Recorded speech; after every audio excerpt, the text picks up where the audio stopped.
Hello everyone, welcome back to my channel. আজকে আমার মা আমার জন্য ছোট একটা উনুন বানিয়েছে। তো আমি ভাবলাম যে চলো ফার্স্টেই আমরা উনুনটাকে মিষ্টি কিছু রান্না করা যাক। তো তার জন্য আমার মা আমার জন্য দুধ নিয়ে এসছে কিনে। আর এদিকে চাল আমি ভালো করে ধুয়ে ভিজিয়ে রেখেছি। আর এদিকে কিশমিশ, কাজু বাদাম সব কিছু কেটে নিয়েছি।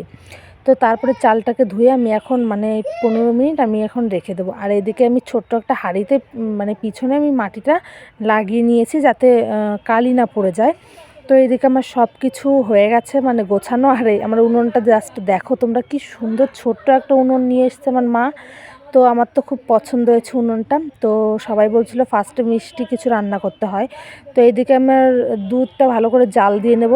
তো তোমরা দেখতে পারবে উনুনটা কীরকম কি হয় কি না হয়। তো দুধটা আগে জাল করা ছিল, তার মধ্যে আমি আরেকটু জাল করে নেব। তো এইদিকে আমি উনুনটা ধরিয়ে দিয়েছি।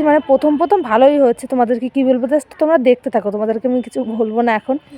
তো আমি পুরো কান্না করে দিয়েছি গাইজ। তোমাদের কি বলবো, উনুনটা ধরাতে ধরাতে এত পরিমাণে ধুমো হচ্ছিল, এত ধুমোর মধ্যে আমি রান্নাই করতে পারছি না, আগুনটাই চালাতে পারছি না। রান্না করে দিয়েছি আমি পুরো গাইজ। তো ওইখানে আমি বসে বসে রান্না করছিলাম, তো ধুমোর জন্য আমি উঠে গেছি, চোখ দিয়ে কান্না করে দিয়েছি। এখন আমার পালা, এখন আমার মা কান্না করবে। আর এদিকে আমার পায়েস খাওয়ার জন্য দাঁড়িয়ে আছে। তুই খাবি? হ্যাঁ, অনেকেই আছে আমার পায়েস খাওয়ার জন্য, কিন্তু আমার উনুনই জ্বলছে না কেন জানি না। একবার জ্বলছে একবার বন্ধ হয়ে যাচ্ছে, কেন জানি না, বুঝতেও পারছি না।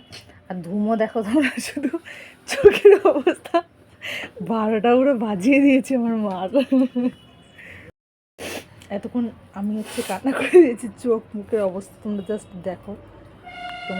আমি কি বলবো।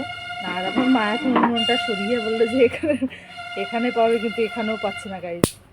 তো এখন আমি চালটা দিয়ে দেবো।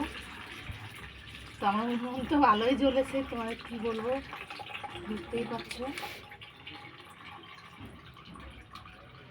নাও দাও এবার, আস্তে আস্তে নিচে দাও দাও। কি নিচে দেবো? ঠিক আছে, বুঝি না তোমার এটা। তাহলে তোমার চাল দেওয়া হয়ে গেছে গাইজ, আমারও বন্ধ হয়ে গেছে আমাদের। দেখো আমার দুধটা পুরো জাল হয়ে গেছে, আর চালও দিয়ে দিয়েছি, চালটাও ফুটে গেছে। তো খুব সুন্দর জাল হচ্ছে এখন কড়াইতে, তোমরা দেখো খুব সুন্দরভাবে আমার চালটা ফুটে এসছে, হয়ে গেছে। আর ধুমোর জন্য তোমরা দেখতে পাচ্ছ না, আর জ্বলছে আর বন্ধ হচ্ছে, জ্বলছে আর বন্ধ হচ্ছে। কাজু বাদাম আর কিশমিশগুলো কাজু বাদামগুলো কেটে রেখেছিলাম, এখন সব দিয়ে দেবো।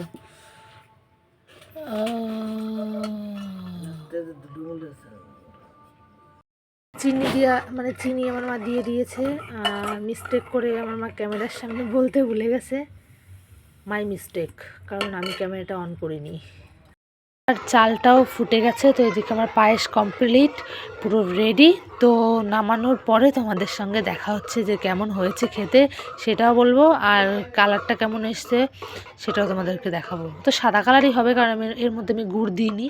তো আমার রান্না কমপ্লিট। আর এই অল্প একটু রান্না করেছিলাম, এই 4 বাটি হয়েছে গাইস, এইটুকুনি যথেষ্ট।